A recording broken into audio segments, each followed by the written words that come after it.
Hello, जी अस्सलाम वालेकुम. Here we are again the paper, with the paper of 2021 October November session, लेकिन इस बार history के साथ.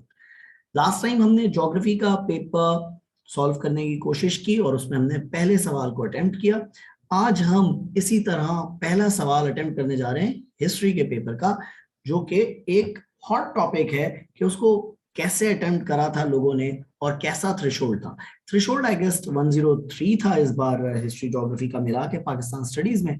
आप जानते हैं कि 3 सवाल करने होते हैं, पहला वाला कंपलसरी होता है. आइए जल्दी से चल के देखते हैं कि कंपलसरी सवाल में हमारे पास आया क्या था. Okay, now moving down to the question, here we are with the section A. Okay, now section A में A B C D हमारे पास 3 मार्क, 5 मार्क, 7 मार्क और 10 मार्क का सवाल है. लेटर ऑन देखेंगे कि इसमें सवाल में क्या है, लेकिन हमें पता है कि पहली 2 चीजें 3 मार्क और 5 मार्क, पैरा सोर्स और पिक्चर सोर्स, हमेशा इंसर्ट के साथ गिवन होता है. तो जल्दी से चल के देखते हैं कि इंसर्ट में क्या है. ठीक है, इंसर्ट में हमारे पास एक पैराग्राफ दिया हुआ है. ओके, इस पैराग्राफ को जरा जूम इन करते हैं और आपके लिए इजी करते हैं ताकि आप इसको जल्दी से देख सकें. फिर हम सोर्स बी की तरफ जाएंगे.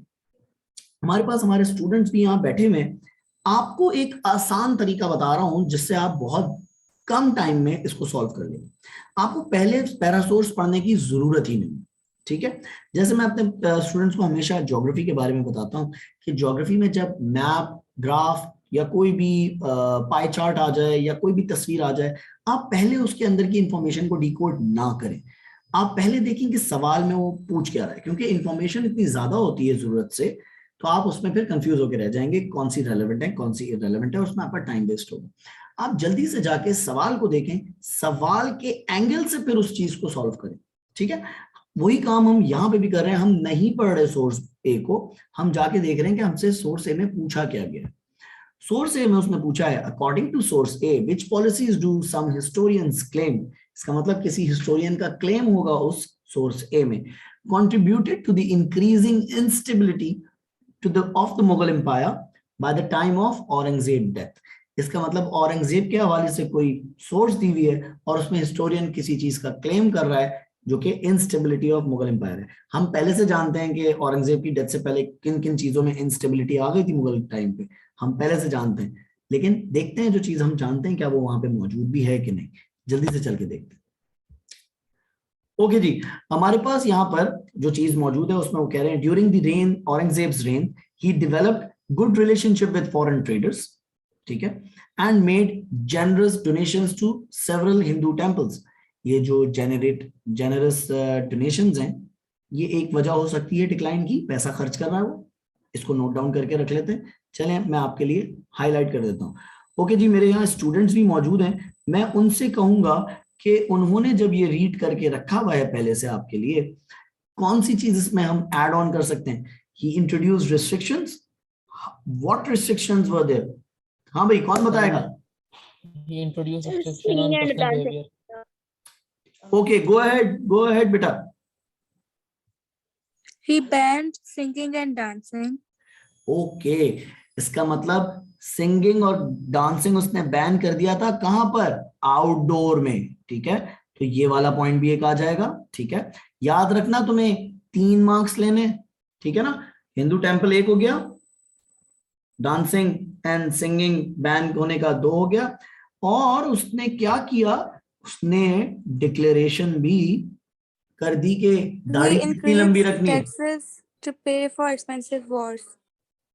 यस, और उसने बहुत सारी टैक्सेस इंक्रीज कर दिए for expensive Wars And for luxurious buildings.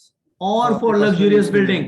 अब देखो, मैं तुम्हें आज एक टिप बता रहा हूं. जो ये वीडियो देख रहे हैं उनको ये टिप हमेशा याद रहेगी, और जो देख लें वो बाद में अपने दोस्तों को बताएं कि ये टिप वहां पे मौजूद है, जरा जाके चेक कर लो. टिप ये है कि तुमने अभी लग्जरियस बिल्डिंग की बात की. ठीक है, जब भी तुम पेपर पढ़ो, पूरा पेपर जरा गौर से तवज्जो से एक साथ पढ़ लेना. शुरू के 5 मिनट, अभी तो हम गो थ्रू नहीं कर रहे, पूरा पेपर 5 मिनट पहले बैठ के पढ़ लिया करो, नहीं जाया होगा तुम्हारा टाइम, इनफैक्ट तुम्हारा टाइम बच जाएगा, तुम्हें बहुत सारी चीजें पहले से याद आ जाएंगी, समझ आ जाएंगी। देखो उसने लग्जूरियस बिल्डिंग की बात की है, आगे तो कहानी खत्म हो गई, आगे तो वो कह रहा है बहुत सारे हिस्टोरियंस यही बात करते थे कि ये वजह थी उनकी डिक्लाइन की, तो ये बात तो सवाल का हिस्सा है, तो हम तो वहां तो जा नहीं रहे। ये हमने 3-4 बातें यहाँ कर ली, यही 3-4 बातें वहां फिट इन हो जाएंगी, हमारा आंसर कंप्लीट है। मैं तुम्हें टिप दे रहा हूं, टिप नोट करो। क्या ये लग्जूरियस बिल्डिंग तुम्हें सोर्स बी में नजर आ रही है? बताओ मुझे। सर लेकिन ये तो मॉस्क है। यस, लेकिन ये एक लग्जरियस मॉस्क है। इसी तरह उनके की लिए बहुत सारी लग्जरियस बिल्डिंग्स उन्होंने बनाई जो आज भी लाहौर में मौजूद हैं, जिनमें लोग जाते हैं और उसके आर्किटेक्चर को देख के वाह वाह कर आते हैं। तुम्हें ताजमहल नहीं याद इंडिया में? क्या वो मॉस्क है? नहीं, लेकिन वो लग्जरियस बिल्डिंग है। इस तरह की ये टेक्निक जो है, जो तुम्हें एक वो लग्जरियस बिल्डिंग वाला एलिमेंट तुम्हें इस पिक्चर में नजर आ जाएगा। अब देखते हैं सोर्स बी में उसने तुमसे सवाल क्या किया, ठीक है? नहीं देखते पिक्चर में क्या है, जाके देखते हैं इस सवाल क्या कर रहा है, ठीक है? जल्दी से जाके देखते हैं सवाल में वो कर रहा है, what can we learn from source B about Mughal rule in India. Luxurious building बनाते थे भाई वो, ऊपर ही तो बताया डाउनफॉल का रीजन, ठीक है? अभी तो ऊपर देखा, और जब ऊपर देख रहे हो तो क्यों ना इस तस्वीर को भी देख लो। लग्जरियस बिल्डिंग है, मॉस्क है तो क्या हुआ, बिल्डिंग तो है ना, लग्जरियस भी है, ठीक है? अब जल्दी से देखो इसमें तुम्हें और क्या नजर आ रहा है। एक एलिमेंट ऑफ रिस्पेक्ट नजर आ रहा है, लोग बो डाउन कर रहे हैं यहाँ पीछे। बोइंग डाउन कर रहे हो। Yes, wonderful.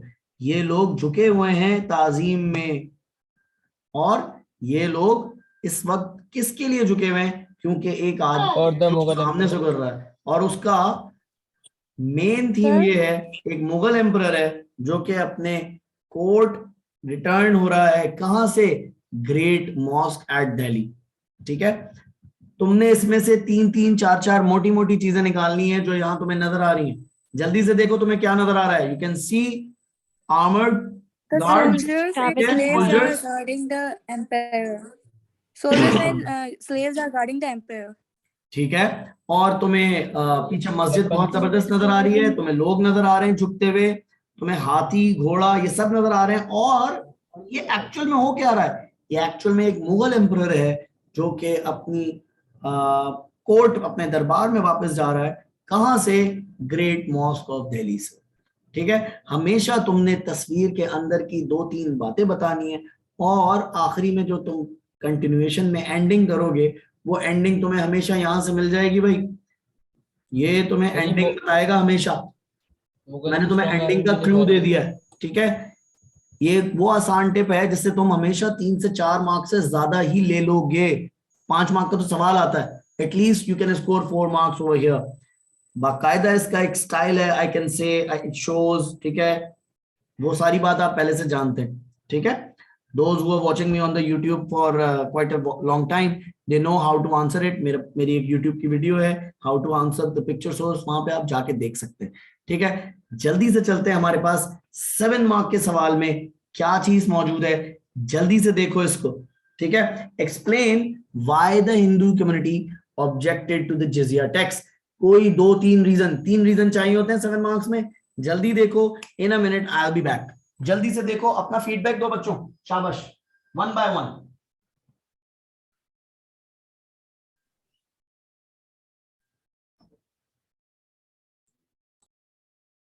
Only non-Muslims had to pay it, and Muslims not. So many non-Muslims converted to Islam. They objected yes, to Alyan. tax. Yes, Alyan, बोलो बेटा। Sir, only non-Muslims had to pay it. And it was a huge sum, sometimes even more than zakat. So many non-Muslims converted to Islam. Yes. और उन्होंने कोई incentive भी रखा हुआ था कि अगर तुम हमारी आर्मी ज्वाइन कर लोगे तो हम तुम्हें चार्ज नहीं करेंगे ये जिजिया। तो एक तो ये बात भी थी। बाकी आपने बिल्कुल सही कहा कि कभी कभी तो मुसलमानों की ज़कात से ज्यादा इनका टैक्स हुआ करता था, तो जो नॉन मुस्लिम्स थे वो बहुत ऑफेंड होते थे इस बात से और वो ऑब्जेक्ट करते थे, और ऑब्जेक्शन उनका बनता भी था क्योंकि वो बहुत ज्यादा नंबर में थे, ठीक है ना? हिंदू कम्युनिटी तो मुसलमानों से ज्यादा थी, क्योंकि वहां पहले तो मुसलमान ही रहा करते थे, हिंदू ही रहा करते थे, मुसलमानों ने तो वहां रूल करना शुरू किया था। ठीक है, हाँ जी, आखिरी बात कोई? And sir, these And fundings sir, were this also used for religious activities like building mosques. Yes, अब जब ये पैसा इकट्ठा हो रहा है तो या तो ये दरबार में जा रहा होगा या ये बिल्डिंग्स बन रही होंगी, जैसे कि ताजमहल, जैसे कि बादशाही मॉस्क, जैसे कि ग्रेट दिल्ली मॉस्क, लाल किला। आपके पास सेवरल एग्जांपल्स हैं। बस with the passage of time ये सारी चीजें होती गई, और जो हिंदू कम्युनिटी थी वो एक ऑप्रेस्ड होके ये कह रही थी कि हम पे इतना सब कुछ टैक्स लगा हुआ है तो हम इस पे ऑब्जेक्ट ही कर सकते हैं ना। वो ऑब्जेक्ट करते थे, कभी वो रीजन वैलिड होता था, कभी अनवैलिड होता था। ठीक है, अच्छा जी, आखिर में चलते हैं और देखते हैं हमारे पास और कौन सी चीज है। Maratha rebellions were the main reason, क्या यही एक रीजन था? क्या पूछ रहा है वो आपसे? Decline of the Mughal empire में कह रहा है after the death of Aurangzeb जो decline of the Mughal empire हुआ उसमें क्या मराठाओं का रिबेलियन होना ही ये वजह थी? इसका मतलब उसका सवाल का पूछने का तरीका ये है कि वो तुम्हें एक फैक्टर दिखा रहा है और इसका मतलब ये नहीं है कि एक ही फैक्टर बताओगे। छुपे हुए अंदाज में वो तुमसे पूछना चाह रहा है कि और कौन कौन से फैक्टर्स थे। हमेशा वो ऐसे ही करेगा। फॉर एग्जाम्पल, मैं यहां सवाल बदल दूं, क्या शाह वलीउल्लाह ही सबसे बड़े रिफॉर्मर थे 1700s और 1800s में? इसका जवाब देने के लिए तरीका जो होगा वो ये होगा, हाँ शाह वलीउल्लाह तो थे और भी दो थे। ठीक है ना, इसका मतलब हिडनली वो पूछ रहा है बाकियों के बारे में। सिमिलरली यहां पे भी वो हिडनली पूछ रहा है कि मराठाओं के अलावा और कौन कौन सी decline of the Mughal empire की बातें थी। तो आप जो किताब पढ़ते हैं उसमें कुछ गोले बने हुए हैं एट द सर्टेन पेज जहां decline of the Mughal empire है, वो इसमें आपको मेमोराइज करने में जरा काम आएगी चीज। बाकी students nail this answer please, जल्दी से देखो कितने फैक्टर्स चाहिए होंगे यहाँ पे?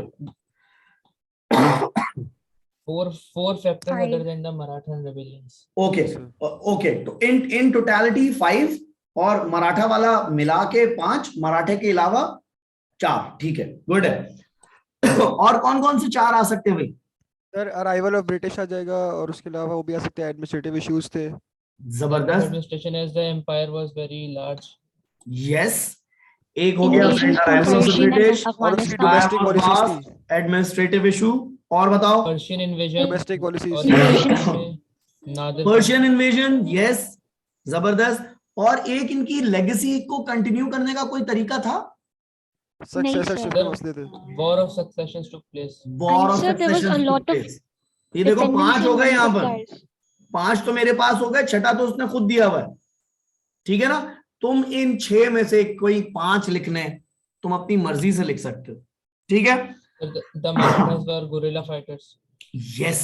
अब इनकी डिटेल तुम्हें देना आती है, तुम लोग अब 9s में नहीं हो, बड़े हो गए हो, कल को तुम्हारा पेपर होगा, तुम्हें तरीका आता है पेपर देने का, बड़े बच्चों की तरह आंसर लिखना आता है। I expect from all of you, I will be sending you this on the WhatsApp, kindly do submit this paper right away. एक दिन ले लो ज्यादा से ज्यादा, लेकिन कल तक मुझे ये रिटन फॉर्म में दे देना।